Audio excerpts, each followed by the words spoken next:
Alors, nous allons continuer notre travail sur la mesure de longueur. D'abord, on va commencer par un rappel. Rappelle-toi, nous avions avec des trombones essayé de mesurer le tube de colle de la classe.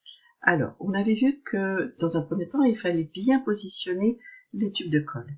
Là, on peut voir que ici, là, les trombones ne sont pas bien positionnés par rapport aux tubes de colle. Ils ne sont pas bien alignés. Alors que là, on a un bon alignement. Voilà, ils sont bien positionnés. Donc on ne doit pas positionner comme ça. Voilà, il faut utiliser cette manière-là de faire. Ensuite, là, on voit qu'on a 2 trombones, mais ça ne suffit pas. Il y a encore un peu du tube de colle. Donc on va prendre un 3e trombone, mais là, on voit que ça dépasse. Donc ce que l'on peut dire, c'est que le tube de colle mesure entre 2 et 3 trombones. C'est-à-dire que le tube de colle est plus grand que 2 trombones, mais il est plus petit que 3. Voilà. Alors, c'est un peu compliqué de mesurer des objets avec des trombones ou avec des allumettes ou des graines.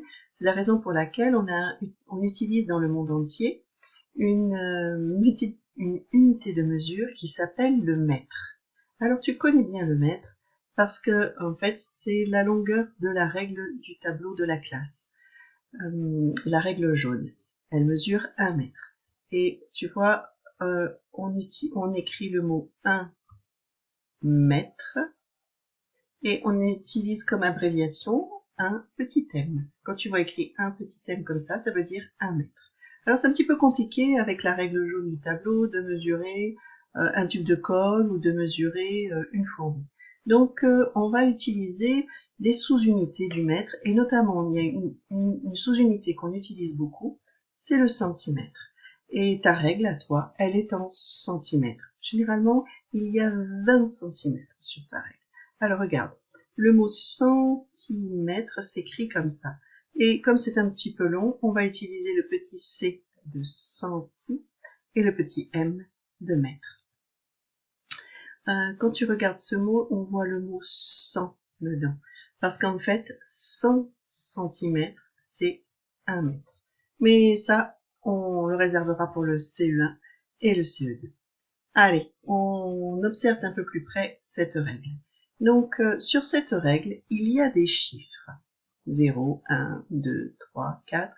Et là, ça va jusqu'à 13 sur l'image. Et tu vois qu'il y a une grande barre à chaque fois, là. Pour le 1, une grande barre pour le 2, une grande barre pour le 3. Alors, ça veut dire que tout ça, c'est 1 cm. Et encore 1 cm, 2 cm. Encore 1 cm, ça fait 3 cm. Encore 1 cm, ça fait 4. Encore 1 cm, ça fait 5. Encore 1 cm, ça fait 6. Et ainsi de suite. Sur cette règle, on a des repères avec le 5 et le 10, parce que ce sont souvent des repères intéressants. Et puis tu remarqueras qu'entre les grands traits, il y a des petits traits. Mais ça, tu verras ça au CE1.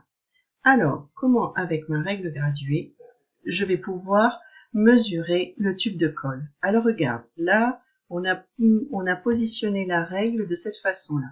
Mais rappelle-toi, on avait vu avec les trombones, c'est pas la bonne façon de faire. Et pour bien positionner, alors, ce qui est difficile avec la règle, c'est qu'en fait, il faut s'aligner avec le 0 et pas avec le bord de la règle. Alors qu'avec les trombones, on s'alignait bien le trombone à ras du tube de colle, là, c'est le 0 qui compte, et c'est le 0 qui doit bien s'aligner. Et on regarde, 1 cm et encore un 2, et encore un 3, et encore un 4, et encore un 5, encore un 6, et encore un 7, et encore un 8. Ça s'arrête à 8 cm. Voilà. Donc, cette façon-là, ça ne marche pas. Il faut bien aligner avec le 0, un des deux côtés du tube de colle. On aurait pu mettre le 0 là, mais dans ce moment-là, il faut retourner notre règle dans l'autre sens. Pas très pratique. Et donc là, on peut dire que le tube de colle mesure 8 cm. Alors, en classe, souvent, on va mesurer des morceaux de traits, des traits, comme sur l'image. Ça s'appelle des segments. Là, il y en a un long et il y en a un court. Et là, il y a un long segment et là, il y en a un court. Donc, on va le mesurer. On va commencer par le long segment. Tu vois, on a bien mis le 0 qui s'aligne sur un des côtés, sur le bord du segment, et on regarde tous les centimètres qu'on a pu aligner là, et ça s'arrête à 12 cm. Donc on peut dire que le segment long mesure 12 cm. Maintenant, on va passer au segment plus court. Là, j'ai bien positionné ma règle, j'ai aligné avec le 0, je regarde, et là j'arrive au 5. Mais tu as vu, le segment dépasse un petit peu. Donc, comme avec les trombones, là, ce qu'on peut dire, c'est que le segment mesure entre 5 et 6 cm. C'est-à-dire que je suis entre le 5, le segment il est un petit peu plus long, mais il va pas jusqu'au 6.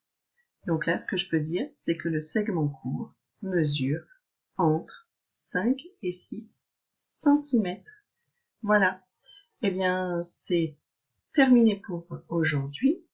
Tu vas pouvoir t'entraîner à mesurer ce qu'il y a autour de toi. Tu peux mesurer ta main, tu peux mesurer tes doigts, tu peux mesurer les boîtes de céréales du matin, les emballages que tu utilises, et tu vas comme ça pouvoir pouvoir utiliser ta règle.